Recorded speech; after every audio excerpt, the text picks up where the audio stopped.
systems go, we are geared. We now have the People's Prosperity Party, PPP, which is anchored on a very strong ideological orientation of distributed social democracy. Yes. The implication of this is that a PPP government will strive to ensure equitability in distribution of Kenya's resources. The challenge we have been having in this country is that the resources of the country is in the hands of a few individuals.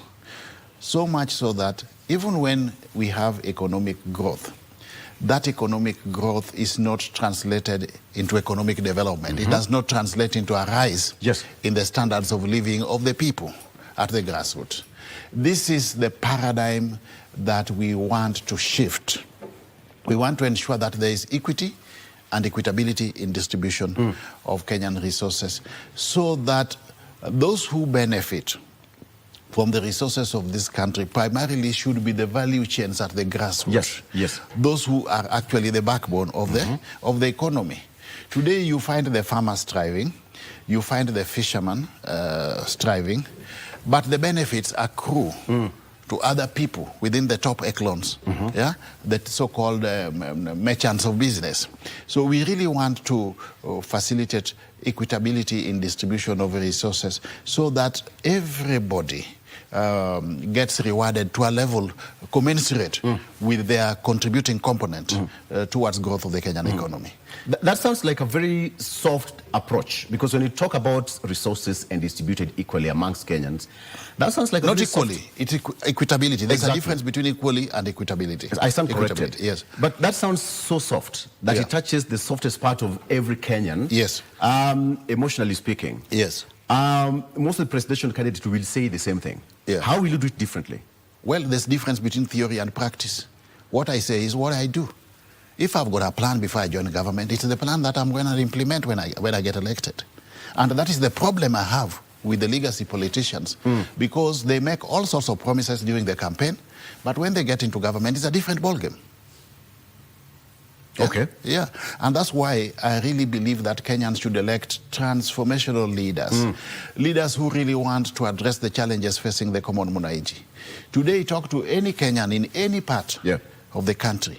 They'll tell you they are facing two twin challenges: lack of money in the pocket and difficulty in putting food on the table. I have got a plan. Which plan is that? One,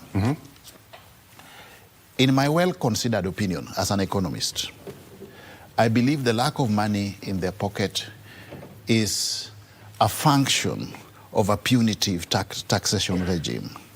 Yeah? The tax levels are extremely high, to the extent that after taxation, the level of disposable income cannot enable Kenyans meet basic subsistence. That is an issue that we need to address. And that's why I'm saying that once elected president, having done my maths and analysis as an economist, I'll bring down the level of income tax from 35% to 20%. In equal measure... 35 to 20? To 20. Okay.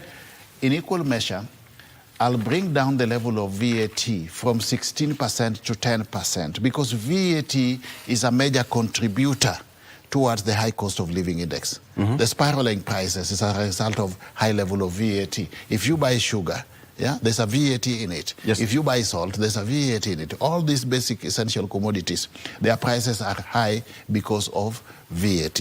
We can drastically reduce the level of VAT from 16% to 10% comfortably without any negative spiral effects. The other thing I'm gonna do is to bring down the level of corporate tax by 5% across the board to spur investment in the economy by businesses. And then we do away with the digital tax. I don't see why we should have this so-called digital tax, because the digital and creative economy is one space where we have got enormous potential. In fact, if you ask me, the only opportunity that we have to empower our youth. We no longer have the white-collar jobs, but we have got an abundance of opportunities within the digital space